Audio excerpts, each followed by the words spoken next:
सभी को नमस्कार। आप सभी का एनएनटी नर्सिंग में वेलकम है। बहुत सारे स्टूडेंट फिजिक्स को लेकर बहुत ही परेशान है, तो ये वीडियो आज ओनली फिजिक्स के ऊपर ही होने वाली है।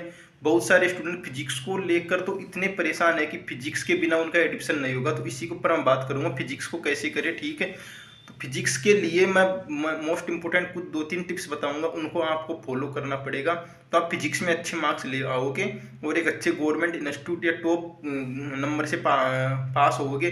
क्योंकि देखो फिजिक्स ही मेन बेस है, क्योंकि राजस्थान में एक सिस्टम है, देखो इक्वल इक्वल क्वेश्चन आते हैं, यहाँ पर तीनों सब्जेक्टों को इक्वल इक्वल क्वेश्चन आते हैं, तो इस वजह से आपको तीनों सब्जेक्ट ही टाइम करने पड़ेंगे। देखो हाँ, इक्वल इक्वल क्वेश्चन आते हैं 33 और 34, तो तीनों सब्जेक्टों को आपको एक साथ लेके चलना पड़ेगा। स्टूडेंट बायोलॉजी और केमिस्ट्री तो कर लेते हैं कैसे भी, बट बात होती है फिजिक्स की। केमिस्ट्री के बारे में बता दूंगा आपको इसमें ही। बायोलॉजी तो कर लेते हैं, केमिस्ट्री भी लगभग सभी स्टूडेंट कर लेते हैं। बात आती है किसकी? फिजिक्स की। तो फिजिक्स में देखो मेन चीज़ है, पहले तो आपको थ्योरी पढ़ो। थ्योरी में जैसे हो गया, एनसीईआरटी पढ़ने की कोई ज़रूरत है? स्टूडेंट का ये भी डाउट रहता है कि एनसीईआरटी पढ़े या नहीं। एनसीईआरटी कोई ज़रूरत नहीं है पढ़ने की। मैं मेरे एक्सपीरियंस के अनुसार बता रहा हूँ। मेरे फिजिक्स में राजस्थान में 33 में से 30 नंबर आए थे। हाँ, 33 में से मेरे 30 नंबर आए थे फिजिक्स में।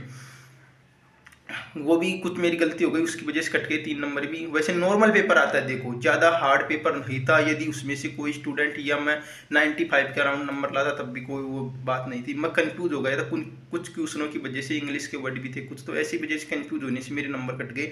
तो वो गलती आप ना करें, उनको दोहराए नहीं। मैं बता दूंगा आपको फिजिक्स में होता है, आप तो पहले नोट्स पढ़ लो या थ्योरी पढ़ लो, जो भी आपके पास अवेलेबल है उस थ्योरी को पढ़ो। उसमें मोस्ट फॉर्मूला है, उनको पढ़ो। पढ़ लिए फॉर्मूला और थ्योरी, उसके बाद आप आओ प्रीवियस ईयर के क्वेश्चनों पर। जी, प्रीवियस ईयर के क्वेश्चन मोस्ट इंपोर्टेंट और मिलते भी है एग्जाम में, इस चीज़ का ध्यान रखना। प्रीवियस ईयर के क्वेश्चन को सोल्व करो, देखो उसमें लेवल कैसा है, किस तरह के क्वेश्चन बन रहे हैं। फिर उसके अकॉर्डिंग जो आपके टीचर पढ़ाते हैं, वो यहाँ पर एमसीक्यू क्वेश्चन डालते हैं, या डीपीपी तो हार्ड आती है। डीपीपी के सोल में आप घबराए ना, डीपीपी हार्ड बनाती देखो टीचर। हाँ, जहाँ से मैं पढ़ता था वहाँ पर फिर डीपीपी हार्ड बनती थी, तो वो मतलब हर स्टेट की एक जैसी डीपीपी बना देते थे, तो इस वजह से आप कंफ्यूज ना हो।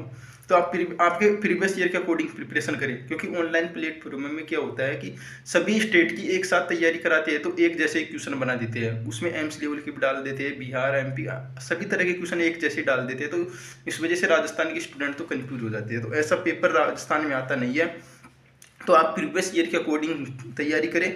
और एमसीक्यू क्वेश्चन जो मतलब मल्टीपल चॉइस क्वेश्चन होते हैं, वो ज़्यादा से ज़्यादा प्रैक्टिस करें।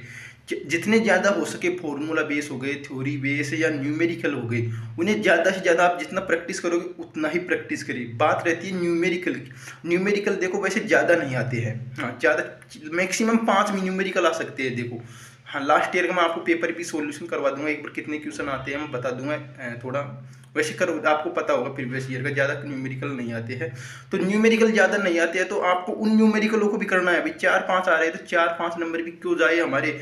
और ज़्यादा टफ देखो न्यूमेरिकल आते हैं, वो ज़्यादा हार्ड लेवल के नहीं आते हैं। यदि आप नॉर्मल क्वेश्चन प्रैक्टिस करोगे, अच्छी तरह क्वेश्चन प्रैक्टिस करोगे, तो आपके वो 4-5 नंबर भी आराम से आ जाएंगे। देखो ये नहीं है कि इतने हार्ड नीट लेवल के न्यूमेरिकल आ रहे हैं, हमसे होएंगे नहीं, हम चिंता करके अभी से बैठ जाए, ऐसा कुछ नहीं है। आप जितना फिजिक्स को, आपका फिजिक्स वीक है तो उसको ज़्यादा टाइम दो।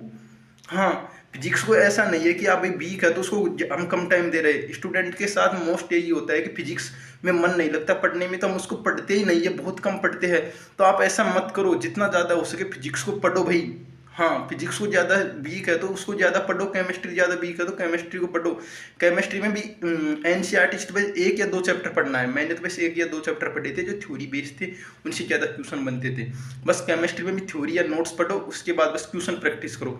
मोस्ट फंडा यही है, थ्योरी नोट्स पढ़ो और क्वेश्चन प्रैक्टिस करो और पीवाई के लगाओ। बस सारा फंडा यही है, इसको आपने फॉलो कर लिया तो जीत जाओगे आप अच्छे मार्क्स ले आओगे। देखो अच्छे गवर्नमेंट कॉलेज में चले जाओगे। लास्ट ये बस एक बार और बता देता हूँ, थ्योरी नोट्स पढ़ो और पीवाईक्यू करो और मल्टीपल चॉइस क्वेश्चन ज़्यादा से ज़्यादा करो। बस यही है फंडा। इसी प्रकार यदि तुम हमसे जुड़े रहोगे तो आपको अच्छी अच्छी नॉलेज और जानकारी मिलेगी। तो आप हमारे टेलीग्राम ग्रुप को भी ज्वाइन कर लो और यूट्यूब चैनल को सब्सक्राइब जरूर करना, और वीडियो को लाइक, यूट्यूब चैनल को सब्सक्राइब करके आप अभी रख लो। देखो बहुत महत्वपूर्ण चीज़ मिलेगी आपको आने वाले टाइम में। थैंक यू सभी को।